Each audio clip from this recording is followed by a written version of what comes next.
Welcome back, everyone. Today we're reading some trans Tumblr time because, let's be honest here, that's kind of a huge thing with my fan base. My communication skills boil down to barks at trans girl. She meows back. We are now friends. Hey, puppy interpreter? Woof. Meow. Today is a good day.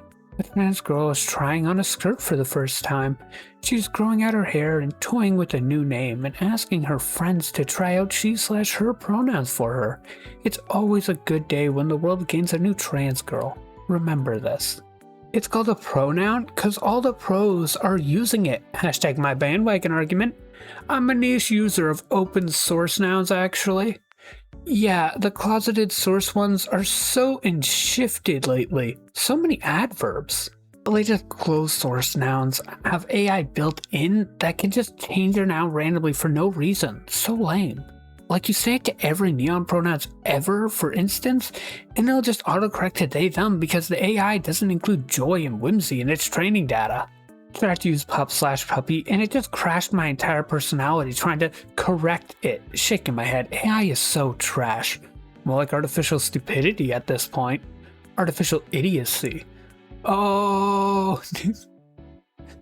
Shout out to the weird girls who became weird boys, and the weird boys who became weird girls, and the ones who became both, neither, or something entirely their own.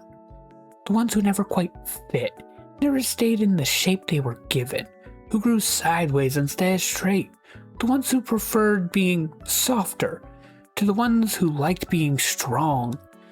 And we can't forget the ones who enjoy being confused in all the right ways. Let's be strange, let's be messy, let's be wonderfully, unapologetically weird together.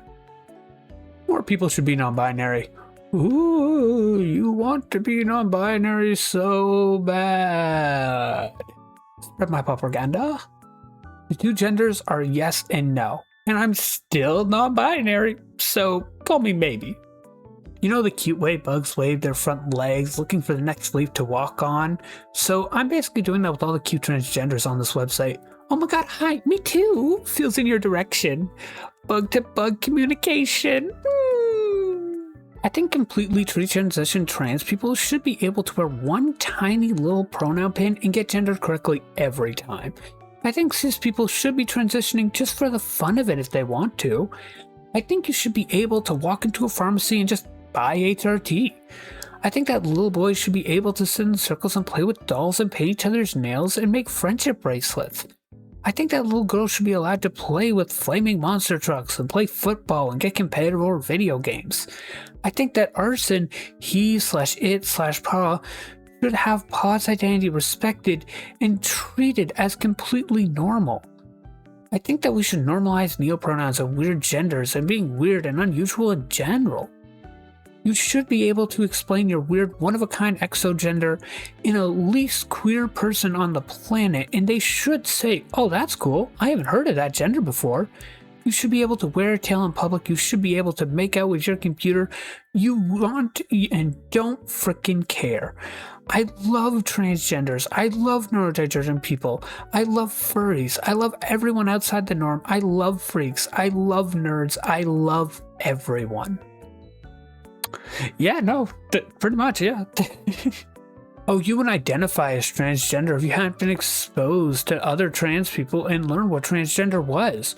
You're right, I would identify as wanting to take out my own life. Social condemnation is good, actually.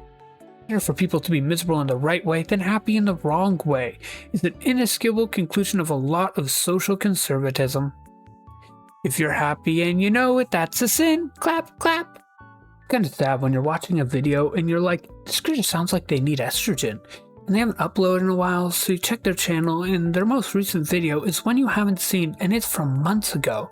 And you watch it and she's fully voice trained, she sounds awesome and happy, and you haven't seen it because it has all the comments turned off and the algorithm ate it because people are extremely garbage towards trans women. Hey, so you know, even if a trans girl doesn't pass, you still have to use her pronouns, right? Even if she doesn't try to pass, she still deserves the same basic respect you give everybody else. Even if she's done something bad, that doesn't excuse you misgendering her on purpose.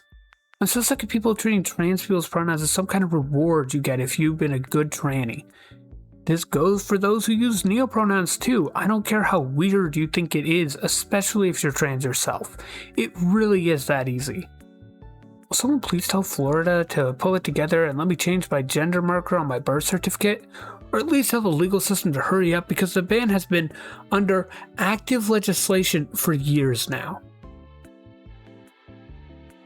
Okay, genuine question, because I have yet to find an answer for this.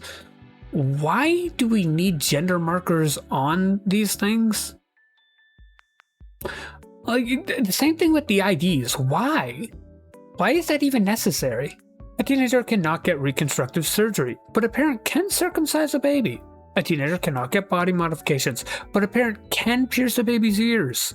A teenager, or even a 20-year-old, cannot buy cigarettes, but a parent can smoke in places where their toddler is forced to be. What a teenager chooses is met with stricter scrutiny than was forced on a very young child. That is correct, yes. The thing about being trans is that once you come to terms with it, it really is just whatever, but the cis people insist upon being weird about it. Once you've been out of the closet for a while and are surrounded by people who are at least neutral and respectful about trans thing, it just becomes whatever part of your life, and all the people claiming that you're ruining society and passing laws against you kind of feel like a SWAT team trying to swarm into your house when you're just eating spaghetti. Bro, why are you banning me from using the bathroom? I'm literally just eating spaghetti. The T-Girl experience is to simply become more and more jaded with every passing day. Do I not deserve to kill people? Do I not deserve to remake the world in my image? I refuse to die and add to the statistic, even if that means only spite keeps my hope undead and beating. I will not have my funeral misgender me, and if that means outliving most people in my life, so be it. Hey, what a coincidence, that's why I'm alive too. Yeah, you want this estrogen that turns you into a robot girl, don't you, you frickin' promiscuous individual? Lol. I know my audience. Please? Transgender Day of Visibility. Don't let the bastards get you down. A misogynistic society is so threatened by the concept of a trans woman, a woman that had the opportunity to be privileged men and choose not to, that they start making up privileges women have in order to explain why trans women exist. Going to women's restrooms isn't a privilege. Playing women's sports isn't a privilege. Lesbianism isn't a privilege.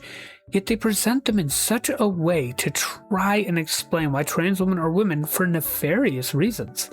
A misogynistic society will never understand that trans women have no ulterior motive for being women. This might piss some people off, but I don't think some of you actually ever tried to unlearn your hatefulness. You just came out as queer and decided that your new targets really truly deserve it this time. Don't you get tired? We're turning you into a plushie that a quiet trans girl always likes to carry around and hug. Comics don't have a lot of broad appeal. You mean the comics about me? Me, a transgender woman who is, on her best day, a loose collection of character defects masquerading as one dysfunctional person. Me. I am lacking a broad appeal. My often very personal and tailored to me comics are lacking broad appeal. Well, have I got news for you. I am a broad, and I am very appealing. So how does it feel to be wrong? I want a sitcom where a friend group or family wherein one of the main characters is a trans woman. I want her to be the most bubbly, kind, energetic character, and for the show to demonstrate over the episodes that this woman is the freaking glue that holds these people together. They love each other, but there's miscommunications and difficulties expressing themselves, and well-meaning ideas that turn toxic. But you have this character who has had to build herself from nothing, and is paying that joy she's cultivated outward. And then I want a flashback episode that takes place 10 years before, about that trans woman is the saddest, numbest man with no light in her eyes. I want her future self to haunt the narrative like a frickin' specter, watching fights that she would have stopped and people she would have helped.